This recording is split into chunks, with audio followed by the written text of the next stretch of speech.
생애의 빛 5분 산책에 오신 여러분들을 진심으로 환영합니다. 예수께서 말씀하시기를 마음이 온유한 자가 하늘나라의 땅을 차지할 것이라고 말씀했죠. 팔복 가운데 있는 말씀입니다.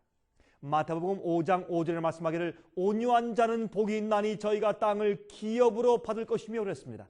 여러분, 이 땅은 서울의 비싼 강남 지역의 땅을 기업으로 받을 것이란 말이 아니죠.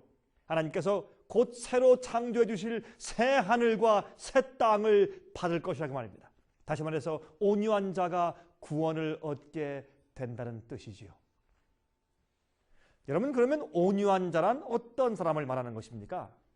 누가 온유한 자입니까? 마태복음 11장 28절과 29절에 다음과 같이 말씀한 것을 볼 수 있습니다. 수고하고 무거운 짐진 자들아 다 내게로 오라. 내가 너희를 쉬게 하리라. 나는 마음이 온유하고 겸손하니 나의 멍에를 메고 내게 배우라. 그러면 너희 마음이 쉼을 얻으리니 라고 말씀하셨습니다. 사람들이 속상하고 괴롭고 무거운 그런 사람들이 와서 예수께서 말씀하기를 그런 자들을 다 내게로 와서 배우라 그랬습니다. 그러면 쉼을 얻을 것이라고요. 여러분, 예수님이 온유한 분이시죠. 예수님께서 말씀하기를 나는 온유하고 겸손하니 그랬습니다. 여러분, 우리는 말이죠, 억울해서 분해서 씩씩거리며 잠 못 이루거나 싸우는 경우가 많이 있습니다. 그래서 쉼이 없습니다. 그래서 쉼이 없는 것입니다. 수고하고 무거운 짐진 자들아 다 내게로 오라 했습니다. 그러면 온유함을 배우게 된단 말입니다. 다른 사람이 나를 여러분 취급할 때에 온유가 생깁니다. 다시 말해서 온유가 무엇인 줄 아십니까? 온유함이라고 하는 것은 다른 사람이 나를 취급하고 어떻게 취급하거나 어떻게 다루든지 간에 복수하지 않고 잠잠히 있는 마음의 태도를 가리켜서 온유하다고 하는 것입니다. 제가 다시 반복하겠습니다. 다른 사람이 나를 어떻게 취급하거나 어떻게 다룰지언정 나는 잠잠히 복수하지 않고 있는 그 마음의 상태가 온유한 것입니다. 여러분, 이 세상에서 예수님처럼 부당한 대접을 받으셨던 분이 또 어디 있겠습니까? 너무나 억울한 일만 당하셨던 분입니다. 하지만 예수님은 전혀 복수하지 않았습니다.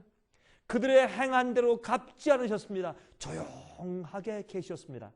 하늘의 평화가 예수님의 마음에 깃들어 있었죠.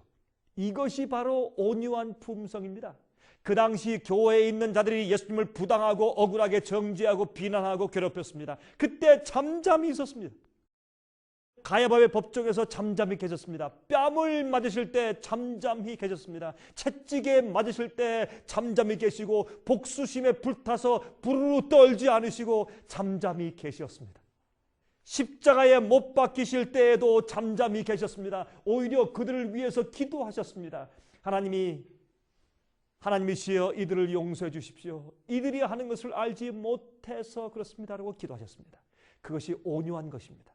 이사야 53장 7절에 말씀하기를 그가 곤욕을 당하여 괴로울 때에도 그 입을 열지 아니하였으며 마치 도수장으로 끌려가는 어린 양과 털 깎는 자 앞에 잠잠한 양같이 그 입을 열지 아니하였도다. 이것이 온유한 것입니다.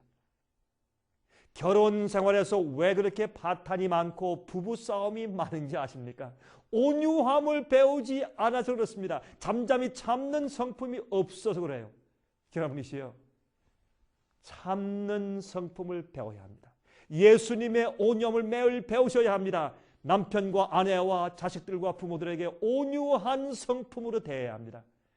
그래야 행복이 있습니다. 그래야 쉼이 있습니다. 여러분, 온유한 것은 예수님의 마음을 배우는 것이 온유한 것입니다. 온유함은 우리가 예수님의 학교에서 예수님께서 행하신 품성을 배우고 그대로 사는 것이 온유한 것입니다. 그럴 때 진정한 평안과 쉼이 있습니다. 제가 다음 시간에 다시 뵙겠습니다. 안녕히 계십시오.